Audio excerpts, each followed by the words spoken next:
Domů jsem dorazil asi kolem 23. hodiny. Pozdní večer v kanceláři se proměnil v ještě pozdější večer v baru. Mám za sebou asi 4 drinky a jsem unavený, sotva schopný udržet se na nohou, když se potácím ke dveřím. Lehám si na gauč, vytahuju sáček z jointy a jeden zapaluju, zatímco na notebooku zapínám YouTube. Sleduju nějakou prohlídku luxusní výletní lodi, skoro usínám, když slyším, jak se otevírají přední dveře. Zvednu se a jen lehce otočím hlavu, abych viděl, jak můj spolubydlící vstupuje dovnitř. Pověsí si bundu do skříně, nic neříká a pomalu jde do svého pokoje. Což je dost normální.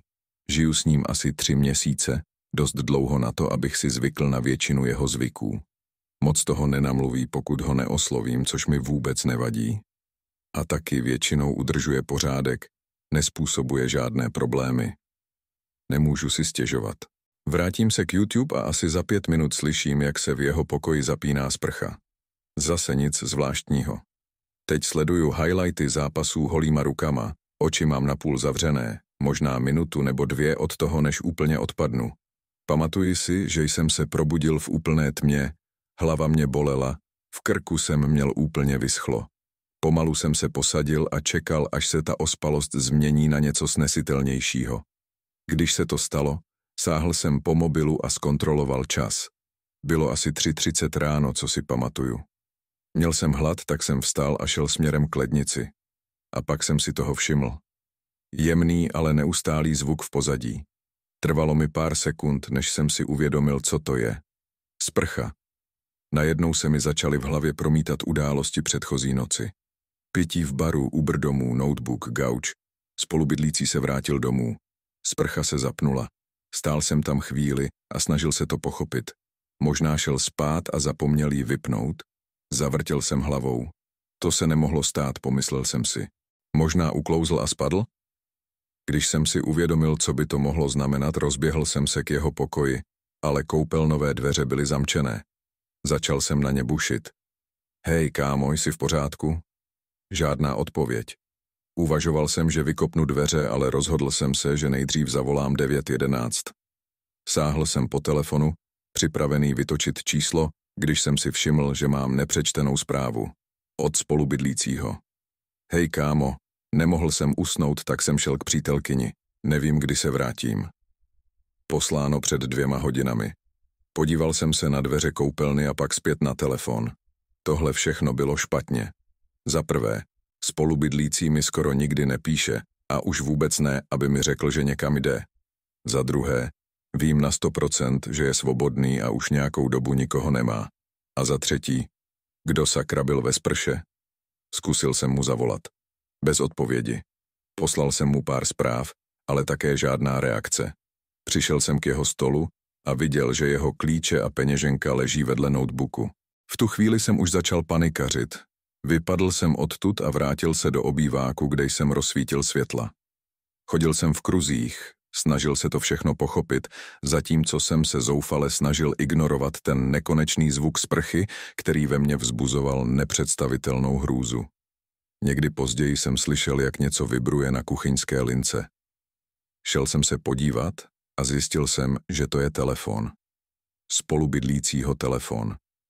Panika začala narůstat, okamžitě jsem popadl klíče a vyběhl z bytu. Běžel jsem chodbou dolů po schodech do lobby, ale ani to mi nepřipadalo dost daleko, takže jsem se vydal do McDonald's přes ulici. Seděl jsem tam nějakou dobu a zvažoval, že zavolám policii, ale z nějakého důvodu jsem se na to cítil příliš nervózní. Ale i když tam skoro nikdo nebyl, začal jsem se cítit stísněně a rozhodl jsem se odejít, vydal jsem se zpět na prázdné ulice. Téměř okamžitě jsem měl pocit, že mě někdo sleduje a můj pohled se začal stáčet k bytu. Brzy jsem se díval na můj balkon a viděl tam někoho stát. Temnou postavu, která stála naprosto rovně, stuhlá do té míry, že připomínala figurínu. Ale nebyla to figurína. Když jsem se podíval pozorněji, viděl jsem, jak se lehce kymácí. Stuhl jsem na místě, moje mysl nebyla schopná pochopit nebo přijmout, co právě viděla. Není to můj spolubydlící. Je to příliš vysoké.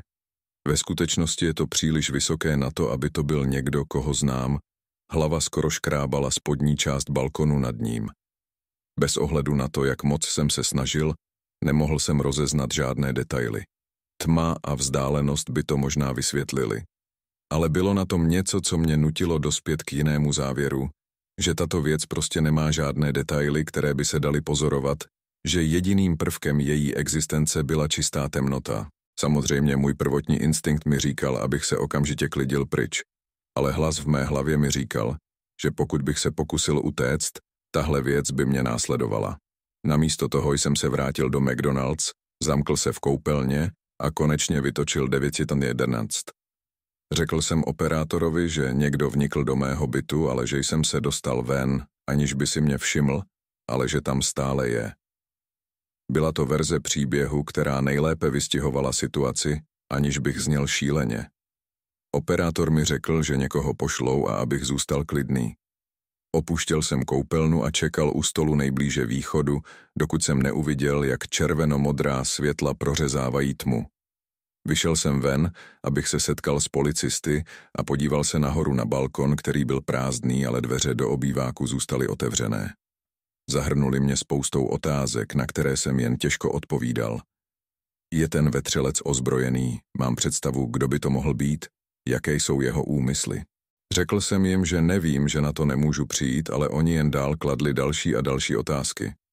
Brzy jsem na ně skoro křičel, aby se šli podívat sami, a zřejmě moje hrůza v hlase stačila k tomu, aby mě začali brát vážně. Řekli mi, abych počkal u vchodu, a já je sledoval, jak vchází do budovy. Čekal jsem tam dlouho, čím dál tím víc nervózní z toho, co mi řeknou, až se vrátí dolů. O pár minut později ticho přerušil jediný tlumený výstřel. Srdce mi kleslo až do žaludku a já dál čekal. Nevěděl jsem, co jiného dělat. 20 minut ticha a policisté stále nebyli dole. Brzy jsem slyšel, jak se další blíží v dálce. Než jsem se nadál, kolem mě bylo zaparkovaných dalších 4 policejní vozy a scéna se proměnila v chaos.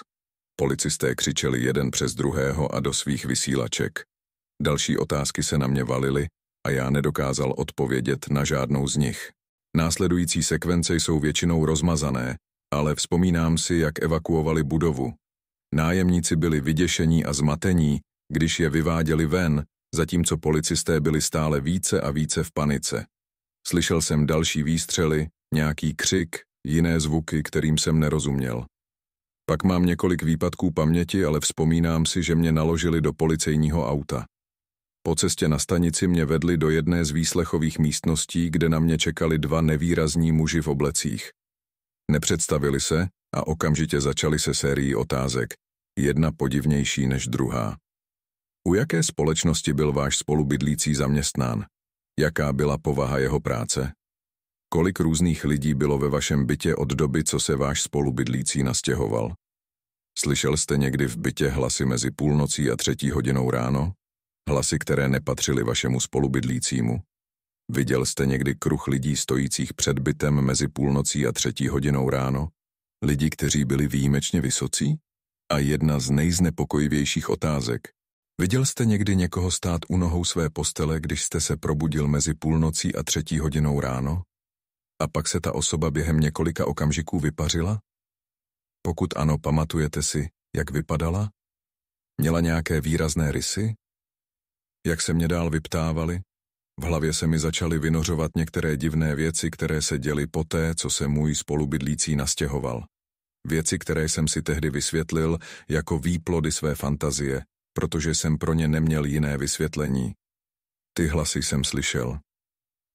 Vždy přicházeli z pokoje vedle mého, kde spal můj spolubydlící. Byl jsem vždy tak unavený, když jsem je slyšel, ale pamatuji si, že to buď znělo jako mladá žena, nebo jako muž s extrémně hlubokým hlasem. Nikdy jsem nerozuměl žádným slovům. Vždy to znělo jako nesmysl.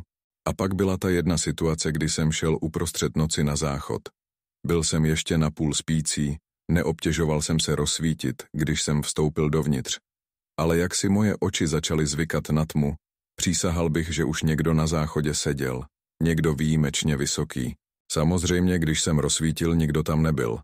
Tehdy bylo snadné to připsat únavě a od té doby jsem na to nikdy nepomyslel.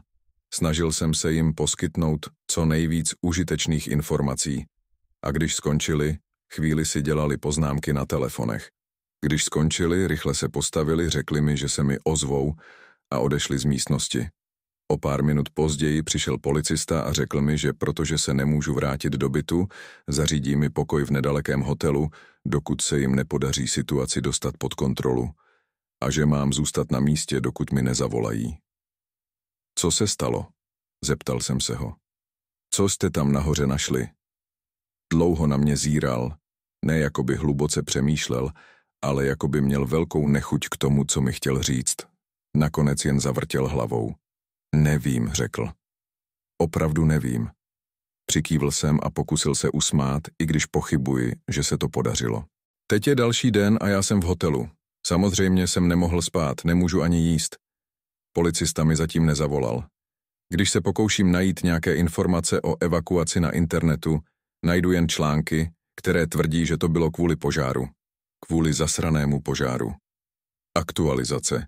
Usnul jsem a právě jsem se probudil. Je teď 1:00 ráno a slyším sprchu.